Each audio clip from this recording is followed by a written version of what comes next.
그 온도에 민감한 제품들을 생산, 유통, 운송 과정을 통해서 품질의 변화가 없도록 일정한 온도를 유지하면서 관리하는 체제를 보통 이제 콜드체인 이렇게 이야기합니다. 콜드체인이 처음 문제가 됐던 거는 신선 제품들, 식품 쪽에서 이야기가 되다가 의약품 쪽에서는 백신들을 이제 많이 사용하다 보니까 백신이라는 게 생명체나 생명체로부터 유래된 물질을 사용하는 그런 의약품이라서 이 또한 온도에 굉장히 민감하지요. 백신에 대한 안정적인 유통을 위해서 콜드체인들이 이제 도입이 되게 된 거고요. 한마디로 말씀을 드리면 콜드체인은 일정한 온도를 유지하면서 의약품을 공급에서부터 사용까지 보관, 관리, 운송하는 그런 시스템이다 이렇게 말씀드릴 수 있을 것 같습니다. 예, 현재 의약품에 있어서의 콜드체인은 주로 백신들을 대상으로 하고 있습니다. 백신이라고 그러면 우리가 흔히 알고 있는 예방접종 약들이죠. 이 백신은 보통 온도 조건이 영상 2도에서 8도, 평균 한 5도 정도를 유지하면서 보관, 운송하는 그런 시스템을 이야기하는데요. 우리나라의 어떤 과학이나 기술의 수준으로 봤을 때 이런 온도 유지하는 데는 크게 장비적으로 측면에서는 어려움이 없는 것으로 보입니다. 따라서 이번에 독감 백신 관련 문제는 온도 보관이나 이런 것에 관련된 하드웨어의 문제라기보다는 이를 관리하는 사람이라 그럴까요? 소프트웨어적인 측면에 문제가 있었던 것 아닌가 이렇게 생각이 듭니다. 지금 이야기되고 있는 코로나19 백신은 사실 굉장히 새로운 기술의 백신입니다. 종전 백신이라고 하면 보통 병원체를 죽이거나 약독화시켜서 사람이 면역 능력을 키울 수 있게끔 하는 것을 보통 1세대 백신이라고 하면 합성된 단백질, 항원 항체와 관련된 단백질을 투여하는 걸 2세대라고 하는데 이번에 화이자나 모더나에서 개발한 백신은 메신저 RNA 백신으로 현재 알려져 있습니다. 그야말로 우리 몸에서 항체가 생성될 수 있도록 유전자 정보를 주입하는 거죠. 근데 이 메신저 RNA는 굉장히 불안정한 물질이고요. 우리 몸에도 이런 RNA들을 분해시키는 효소들이 굉장히 많습니다.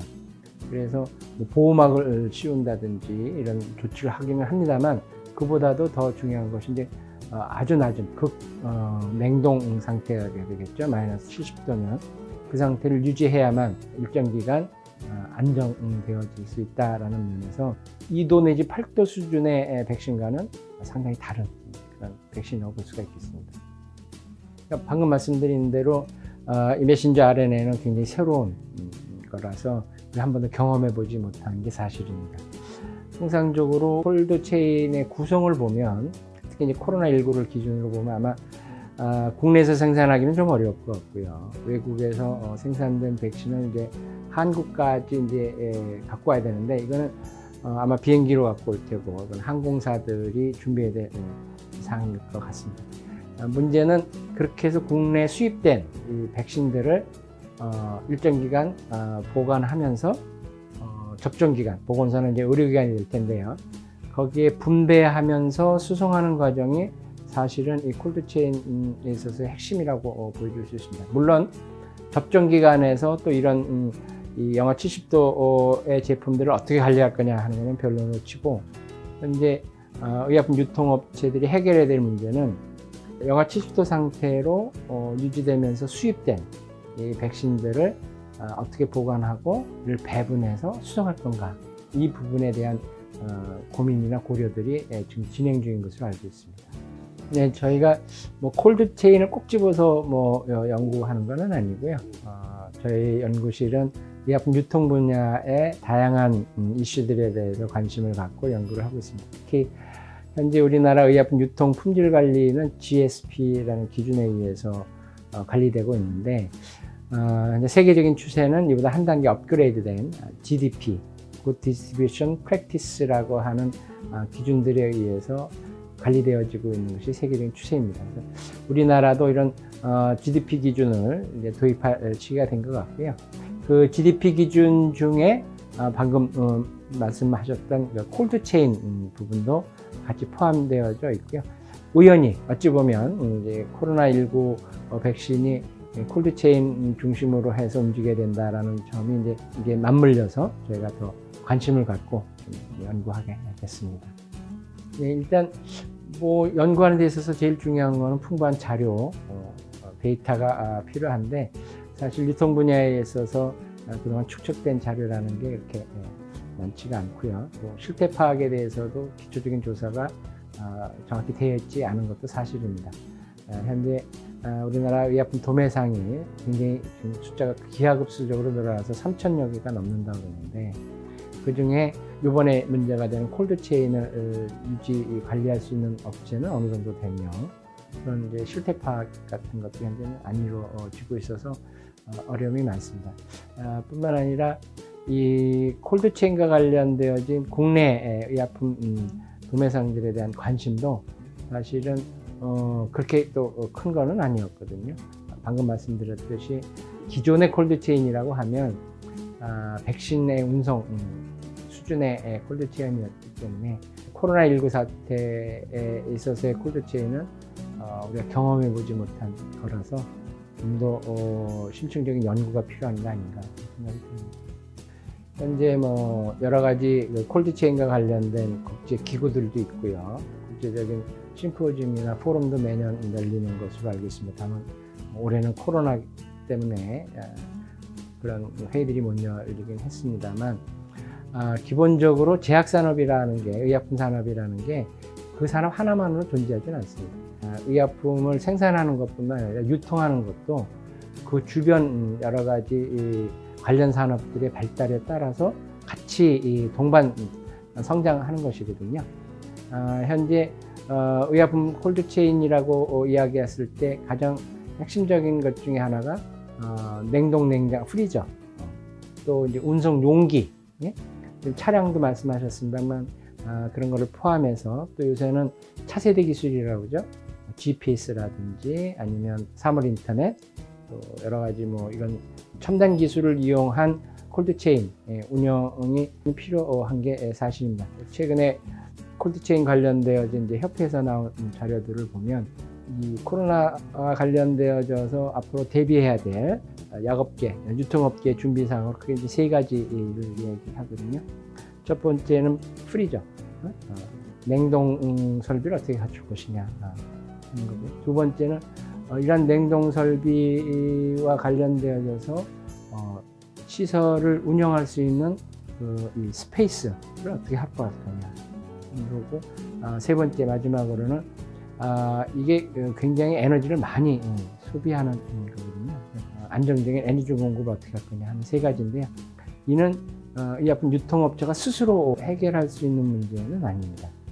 그와 수반되어진 기계 장치라든지 그런 기술들이 함께 발달을 해야 되는 것이고요. 우리 유통업계도 그런 점을 충분히 이해하고 준비하고 있는 것으로 알고 있습니다. 콜드체인이라 그래서 우리가 너무 새로운 기술이다 이렇게 보기는 어렵고요. 아까도 말씀드렸듯이 콜드체인의 핵심은 관리입니다. 그걸 관리하는 사람의 문제, 소프트웨어 문제. 특히 콜드체인에 있어서 저희가 나름대로 유념 있게 보는 것은 응급 상황에 어떻게 대처할 거냐 하는 거죠. 지난번에 이제 독감 백신에 있어서도 시스템 자체 문제가 있었다기보다는 그런 응급 상황이 벌어졌을 때 어떻게 대처할 거냐 하는 부분에 있어서 여러 가지 부족한 부분이 있었다고 보여집니다.